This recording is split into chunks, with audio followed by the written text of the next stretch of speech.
Welcome to the History of North America. I'm Mark Vinette.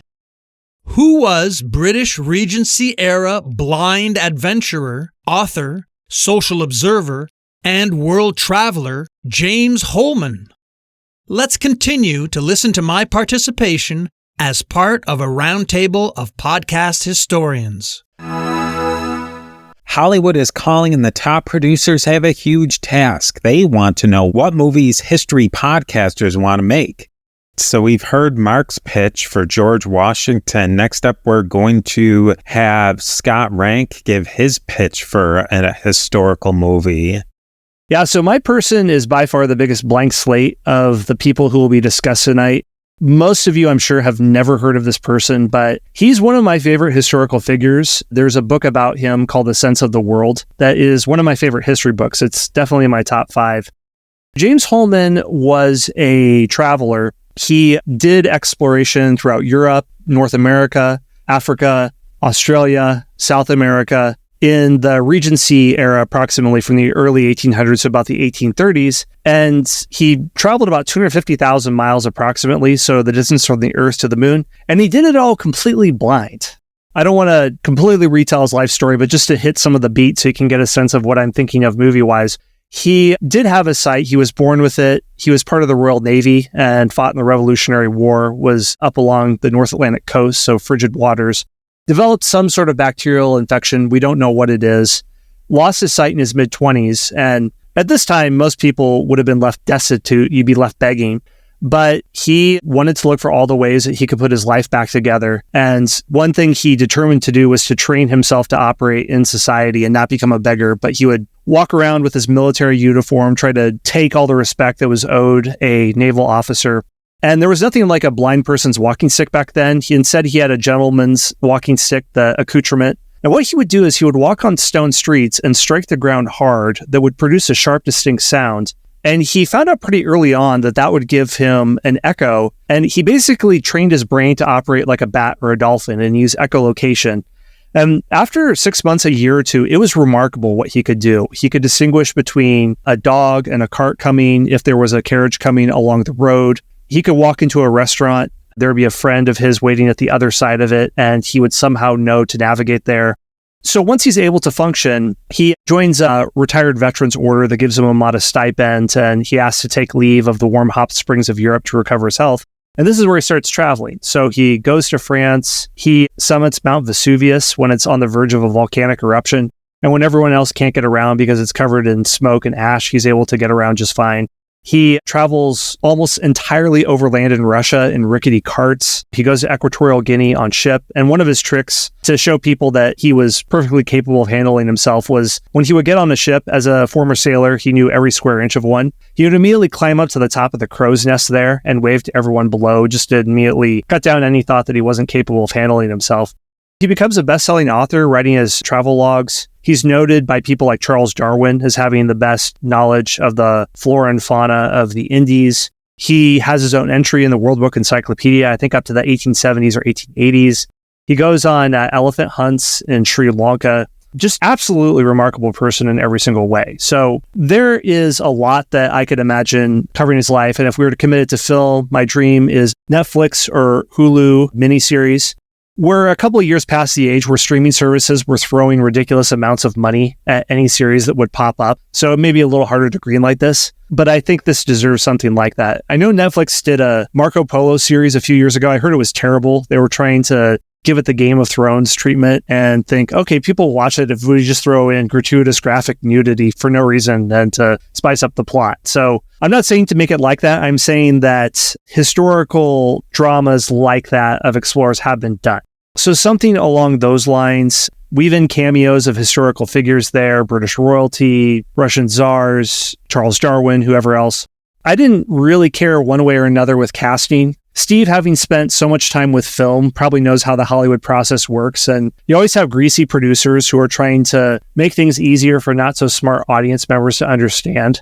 A producer's always imagining, how can a IQ 80 dummy who I want to get their money take this? So I thought, well, who's someone who's appeared in other properties who played a competent blind man? And I would just cast Charlie Cox, who was in the Netflix Daredevil series. just make it easier for viewers to mentally glom on to what sort of character this is supposed to be. Other than that, I didn't have strong opinions. This is probably the first anyone's ever heard of James Holman.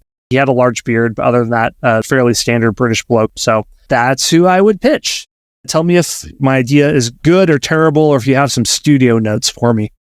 He sounds kind of like a 19th century blind version of Forrest Gump, where he's traveling around the world, and it doesn't sound like he had a mental slowness the way Forrest Gump did, but very interesting. And when I click on his photo, his portrait rather, he's got the beard. He's got kind of a young face. He's holding a cane, which he's probably using for the echolocation. And he's got the beard. And I'm honestly thinking, I don't know what vibe you're looking for in this movie, but he kind of looks a little bit like Seth Rogen. Whoa. Maybe the young version of him. Yeah, so this is going to be a historical period stoner comedy very quickly. Yeah. Are you thinking more dramatic or whimsical? Whimsical like Around the World in 80 Days. You know, it's interesting you mentioned that, because if Around the World in 80 Days, part of it is the character is, what's the name of, does anyone know off the top of their head? Isn't it Phineas Fogg?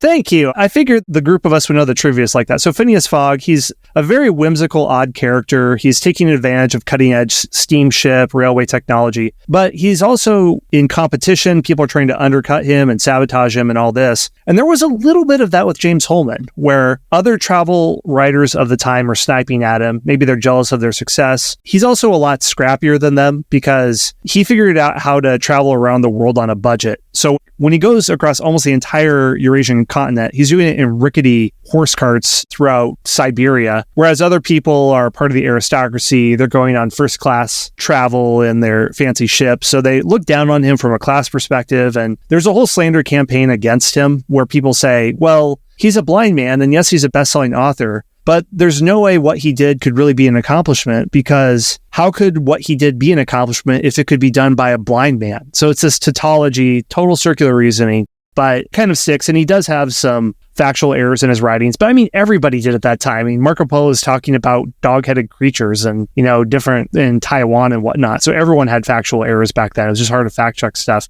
So that kind of Around the World in 80 Days aspect of it sort of existed. I mean, I think of the full-on drama of, what does BBC do? They have that series Poldark, of the aristocrat in Cornwall who's trying to deal with different machinations. I mean, really any kind of BBC historical thing. All Creatures Great and Small is a little bit more on the whimsical side of this veterinarian in the 1930s. Downton Abbey is heavier on the drama. So I would go a little bit heavier on the drama side than All Creatures Great and Small side of things, but I mean, whatever, I'm wish casting. By the time it's churned through a greasy producer's fingers, it's going to be CGI, and there's going to be steampunk robots and all that stuff in there. So what do I know? I'll share with you, Scott, my choice as the lead actor that popped into my mind when I saw your idea, and he's not even British, so he'd have to have the British accent, is Kevin Kline. I saw his age and saw, oh goodness, he's 75 years old, so I think he might be a bit old, but that's the actor that came to mind, Kevin Kline. Digital de-aging. It could be like The Irishman.